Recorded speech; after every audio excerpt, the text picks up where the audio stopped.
Broadcasting from the business capital of the world, this is the Podcast Business News Network. At this stage in your life, would you say that you're doing exactly what you want to be doing? Have you nailed it? Have you found your purpose? Or is there something standing in your way you feel, but you're really not sure what it is? Maybe it's you think you can't achieve greatness. Maybe it's your beliefs. Limiting beliefs. That's what we're going to talk about today. She is a certified Reiki master and so much more. And she joins us on the program again today. Annie Atwood Baker is with us. Do I have there? Is it Annie Baker? It's Baker Atwood. I knew it. But you know what? When you question it, you're probably wrong. Either way, welcome back, Annie. How you doing? Thank you. I am doing very well. You are the person behind Red Boots Reiki, which Reiki helps so many people in terms of energy healing. And when it comes to limiting beliefs, are we talking about those beliefs that may have been instilled in us when we were much younger, holding Yes. it back? Yeah. Yes. One of the things I try to touch on are these buzzwords that you hear a lot. And I try to bring a different perspective to have someone be able to have a clearer understanding of, what these buzzwords are all about. So we hear a lot about limiting beliefs. Limiting beliefs are holding you back. And all you need to do is find the limiting belief and release it. And then you're going to be super successful. And there's a yes and a no to that. So the way I define a limiting belief is it is a story that you tell yourself based on outdated data. Okay. And it replicates kind of like a cut and paste with a spelling error. And it's often so right there and evident that you don't even see it. I love the cut and paste analogy because it could be something that you cut a long time ago and you just keep pasting it into your story. And, it's like, I really want to cut and paste, but I can't because of whatever. Yeah. Or just at one point, years and years and years ago, I was running a federal grant, and manager and manger are both spelled auto-corrected. And so I had written, Annie Atwood, client manger. And finally somebody said, you might want to check your spelling. But because it hadn't come up on spell check, and manger is a word. So, and sometimes those things are funny, but it was always, at the bottom of every email. It was in your signature, and it just kept being repeated and repeated and repeated. Yeah. And it wasn't anything malicious. A lot of people think, oh, if it's a limiting belief, it must be bad. And what we're understanding in the brain world is a limiting belief was very, very helpful at some time. And the emotional ones. So a limiting belief that was helpful when you were, say, 3 has been duplicated and is no longer necessary, because at 3, you didn't have any autonomy. And say at 33, you probably do. And so I'm not suggesting that you go back into therapy, to go back and figure out what was that moment. You don't need to do that. And you don't need to get, angry at the person that helped create that situation. You really don't need to do any of that, which is a really big relief for a lot of people. They're like, oh, I don't need years of therapy. Like, no. If you can, I have a saying, if you can recognize a pattern, you can clear it. And I also say, if you're having kind of uncharacteristic behaviors, you're about to clear a limiting belief. Hmm.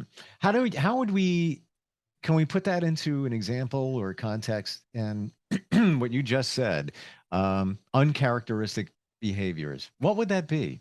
So for me, uh, a characteristic behavior was being super scheduled and controlling. Like if I am not, in the car at this time with all three children and all of their books, everything is going to fall apart. And so my characteristic was highly structured. And then I started doing things like saying, yeah, that doesn't work for me. I'm not going to be there. Um, what do you mean you're not going to be at some like big family event? Yeah, it's not on my agenda. It's not working for me. And normally I would, have to be at every single thing. And so when I noticed that I was really giving myself permission to not go to every single holiday party, every single piece of it, first one there, last one out. I'm like, that's really interesting because in the past, I would have. And now I'll say, I'll join you for dessert for Thanksgiving, you know, or I'll join you for drinks before dinner, but I'm not going to be able to stay for dinner. So where did that come from? Did you identify where that may have originated? Yes and no. A lot of it was, being the person who needed to control everything to keep everything on track. And that became my role in the family, was either to keep everything on track or to disrupt everybody, the family little mess up. So I really felt that I needed to be perfect and not make any mistakes for people to like me, including my own children. And that came from not necessarily falling in line, because I'm number 6 out of 7. And when you have number 6 out of 7 not falling in line, it can be frustrating. Hmm. And so when you're little, you pick up on the energy. Even though my mother was incredibly organized, I can see that having someone saying, I wonder what would happen if I took my shoelaces out of my shoes right now, as she's trying to get everybody out the door, that she would feel a little frustrated about that. And, be frustrated instead of saying, oh, Annie Baker, that was so clever that you figured out how to do that. I would be you. I would be like, what are you doing? We got to go. What are you taking? Instead of flipping it around and saying, how did you figure that out? Now can you put it back together again? Can I? Or can you do that in the car because we really need to be somewhere? Yeah, but I would. Well, you know what? Let me update that. Previously, Mhm. I would have been that person to say, "What are you doing? Yeah. You gotta go. Look at that." But now it's like, yeah, whatever. Yeah. And, as one's role shifts, my children are all out of the house now. So I'm like, you can do anything you want with your shoes. But they're spaced far enough apart that, having a 3-year-old and a 13-year-old when you're trying to get out the door, that's just a really big differential. And so there wasn't a lot of bandwidth for the youngest to take look to undo his shoes. Or I had a little girl show up last spring with one boot and one croc. And she said, Mommy said, get out the door. Whatever's on your feet is what's on your feet.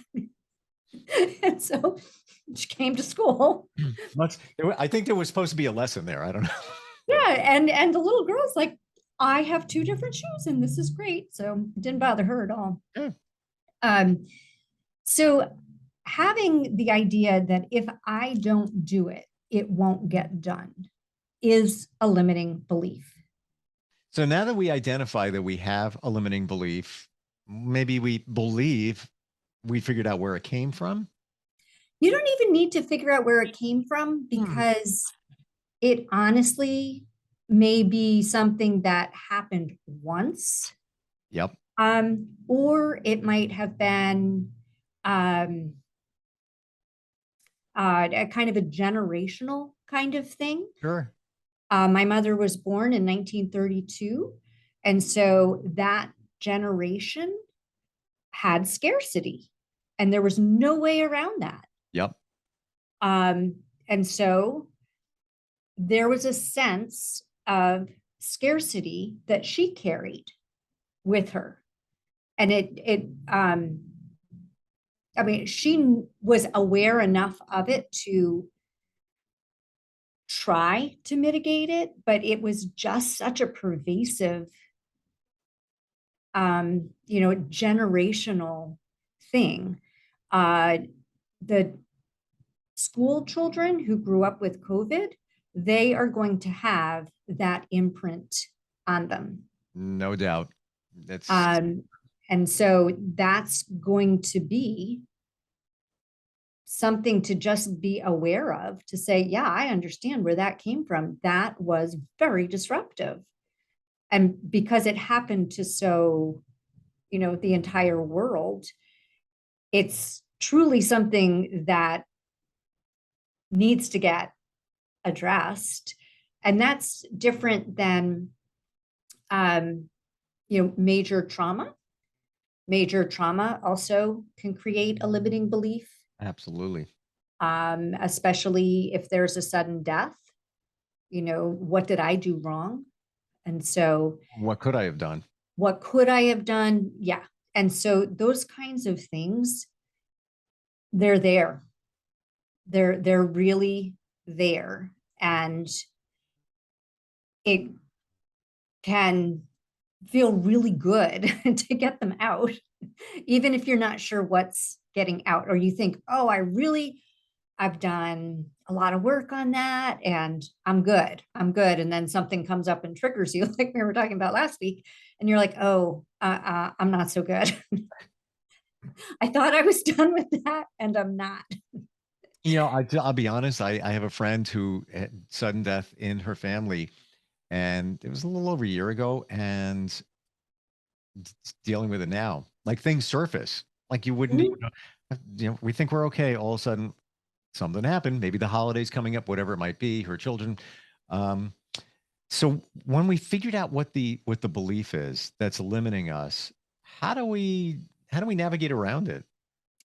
There's a lot of different ways that you can do it. So I have spoken before about the workaround.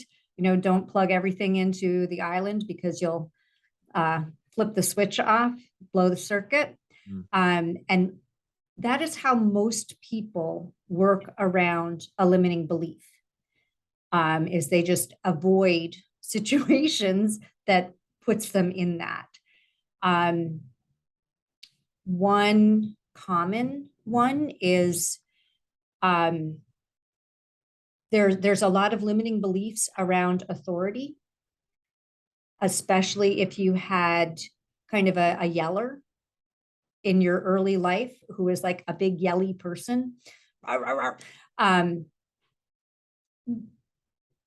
Loud voices will feel scary because when you were 3, it was scary. And the best thing to do was to run and hide. And so then, track that through, and all of a sudden you're an adult with a boss who yells. And your instinct, because it protected you in the past, was to run and hide. But you can't really do that around a board table. Sure. So, that's an example that you would come up with in your professional life. And that's going to be one that's harder to dissolve and bust, because that's years of that cut and paste, cut and paste, cut and paste. And so that one is harder. And I would definitely recommend getting coaching through that one. Other ones are a lot easier, such as a belief that there's not enough of whatever it is.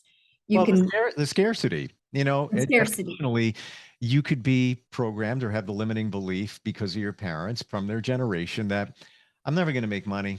You know, which, you know, we got to buckle down. You know, we only have so much. And if you're believing that, that's what's going to happen. You're not going to Yes. succeed. You're not going to have abundance. Yes, exactly. Even if there's, money. Yeah. Opportunity everywhere, but you're derailing the opportunity because you have Yes. that belief. Yes. So that's when you can identify, oh, okay, I don't have a great relationship with money. Instead of there's not money out there or there's no good men out there, you can say, I'm not sure where, but there's a barrier. There's a barrier. And then you get to do the barrier busting. And you don't necessarily need to know what the barrier is. And everybody visualizes it differently. Some people visualize it as kind of a castle wall or, a physical fence around them. And then you get to imagine, blasting it with your energy special hands and having it disintegrate, like go to dust. And then you're like, oh, okay, look at that. Another way you can visualize it is, I've talked about the chakras and how you line them up like the habit trail. So if you think of a big tube going, sky to ground, and visualize, those horseshoe magnets that are kind of curved, Yep. On a string, slowly dropping down, gathering up all little bits of outdated software, and then dropping that right into the ground, because as soon as it goes into the ground, the earth can transmute it and reuse it. And that one feels really good because it's, your inside job. And those little bits, those little shards still create kind of like a splinter, it's not an open wound, but there's definitely something in there. And the more you can pull them out, the more you can remove them, the more there's just not a charge. And like with those big electromagnets, you turn those things on, it's like zoom, everything jumps to it. And then you can in junkyards. They used to yeah.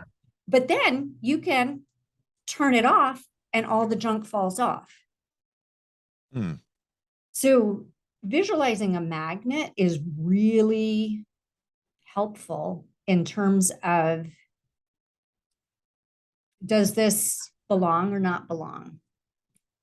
And, and what's the charge there? And sometimes people are so charged up that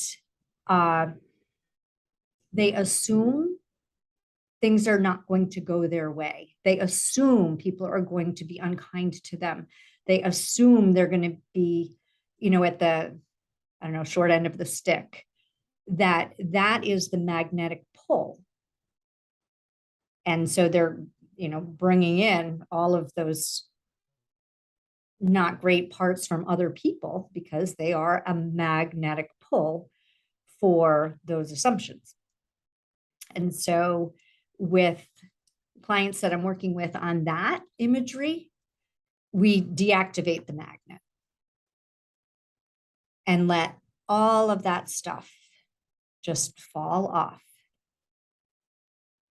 And if there is something that you want back up, you can pick it up. But when you're constantly pulling in to your field, little bits from other people, you're always tense, you're always looking for it. And it's a form of scarcity because you're having a scarcity around kindness. And I never thought of it that way, Annie. yeah, Yeah, interesting. Scarcity of kindness. We think when you said before, and your mom, and my mom was born right around the same time yours was. Um, yeah, it was scarcity of money and food and sure. vegetables and things like that. You never think about scarcity of kindness. Wow. Yeah. And that's a huge limiting belief, especially in relationships. And so if you're always looking for someone's mistake or someone not, answering your text right away, it becomes a situation where you are kind of girded for that behavior. And so you're on the attack looking for it, instead of, and that was a big one for me too. I had to learn how to smile and receive and say, thank you. You want to take me out to dinner? Thank you. That feels fantastic. Sure. um, or somebody opening the door for me. Thank you. So did you have that belief or limiting belief that, people aren't as kind as you think they should be? And Oh, sure. so you probably put out that negative energy and that Very controlling. and that probably perpetuated it for it not to happen because you put it out there into the universe through your own energy. So, Yep. you come up to the door at a convenience store, 7-Eleven, whatever it might be. I got this. I got this. Yeah. Yeah. Or you expect somebody to hold the door and they're like, they didn't. Like, are you kidding? Right, right, right. What's wrong with them? I remember so clearly. I had my youngest was, I don't know, a couple weeks old, and I was grocery shopping with my three children, and pushing the cart. He was in that carrier. That Mhm. my other one was almost 4, and then a 13-year-old. I'm sorry, no, she was 10. And this man behind me said, excuse me, your shoe's untied. And I said, I know, and I just can't handle it right now. And he said, I'm going to tie it for you. He goes, I'm a gym teacher. I'm really good at tying shoes. And he was probably 65. He knelt down and tied my shoe. Now we could take that in many different ways. I was so uncomfortable with that. Well, I mean, could be a little creepy, but then it doesn't sound his intent was, I just want to help you out, man. You guys, His intent was, I don't want you to trip while you're holding that baby. right. Yeah. And Tough for you, Annie, to give up control to allow him to help you out. it really was. It really was. And he was not creepy at all. He asked, and I'm like, no, no, no, that's fine. He said, I'm really worried that you're going to trip by accident. May I please tie your shoe? And I mean, this is whatever, 18 years ago. So clearly it stuck with me. Sure. And I really had to take a breath and say, thank you. Yes, that would be helpful right now. But when you're in the busy mom stage, you really feel like you have to do everything yourself. And if you rely on anybody else, everything's going to go down the tubes really quickly. Well, you also get to that point where you're doing it. So why not just keep doing it so you can be Superwoman? Exactly. And busyness clearly shows, that you are on top of the world. Right. You never say no. Yeah, I got that. I'll do that. I'll be there. I can do that. Yeah. In between dropping them off, picking up the groceries, blah, blah, blah, blah. Yeah. Yep. Yeah. And it took me a while to realize that my life does not depend on other people's approval ratings. Mm-hmm. Of course, professionally, you have, your standards that they're evaluating you on. I mean, you can't skip out of those, but you can be a very effective practitioner of anything, and not everybody's going to like you. You know, some of the best sailors aren't necessarily really warm, fuzzy types. Are they incredibly good at what they do? Yes. Are they universally liked? No. And, you know, professionally, they don't really need to be universally liked. Yeah, they're just doing their job. So I have to ask you, Annie, how did you unlimit those beliefs that you had? And was it connected to Reiki? Yes, absolutely. And it's been, gosh, a 4-year process. And so I don't want people to think it's Okay. going to happen immediately, because if you think about the splinter analogy, you know, the splinter's gone through several layers. And, you know, you hear, oh, you know, the layers of the onion. I'm so sick of that. But what happens is you're able to, you know, do your once over cleaning, and you're like, okay, you know, got that. And then the next time you're able to, you know, clean a little bit more, get a little more down to the surface.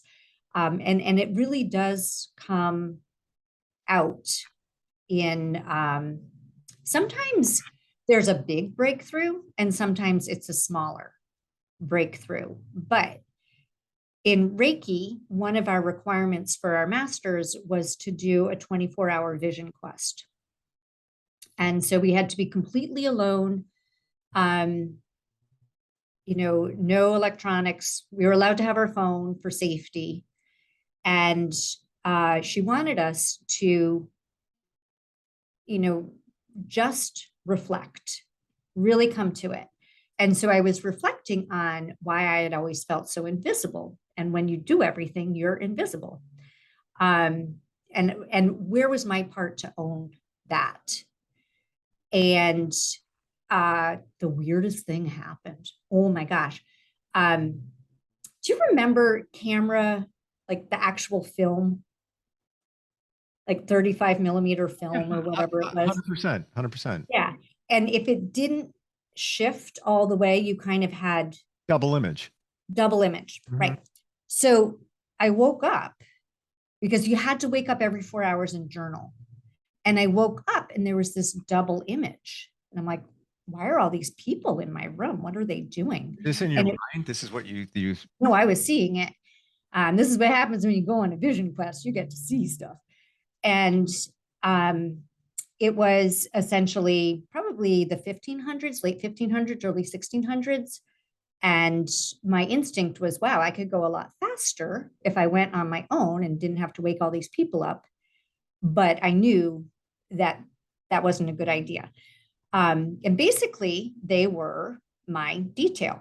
And the reason I was not seen was because I was so valuable that they were protecting me. The reason I never handled money was because I was, again, so valuable.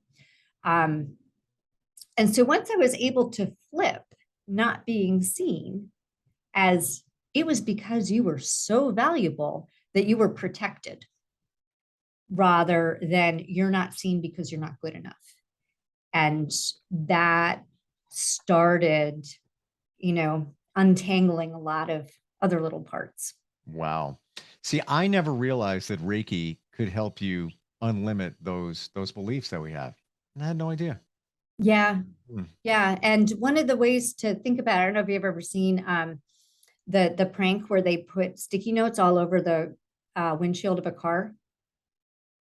So with Reiki, you can peel off all of those sticky notes, which are memories that have been replicated around the limiting belief.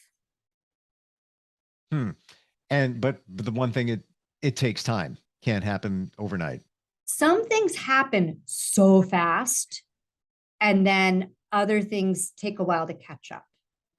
Interesting. I learned something today, because I always thought the only way, around limiting beliefs is, hypnotherapy or some other, modality. No, Reiki's cool. Reiki can do some cool stuff. Yeah. Wow. Your website is redbootsreiki.com, and you can do stuff virtually. If anybody has those limiting beliefs, wants to get rid of them, wherever they came from, back in your childhood. I can help you bust them. Yeah. She's the magnet. She'll be that magnet that pulls them out there. That's right. That's right. She'll even tie your shoes. Annie, great having you on here today. Really appreciate it. Thank you. Thank you. We'll catch up very soon. Okay.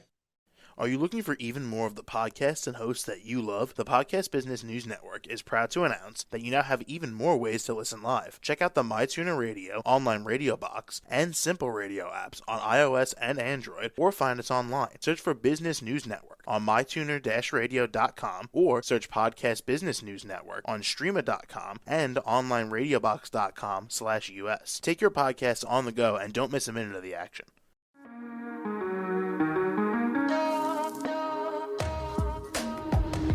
Broadcasting from the business capital of the world, this is the Podcast Business News Network.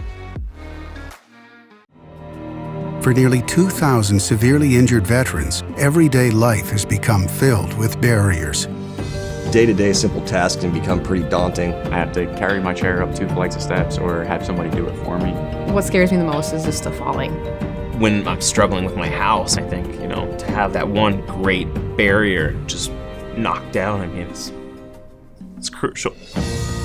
Home for Our Troops is a wonderful nonprofit that builds a mortgage-free, fully adaptive, handicap-accessible house. And there's no catch. It'll be our very first home that we've ever owned. This is a game changer. This is where your life begins again.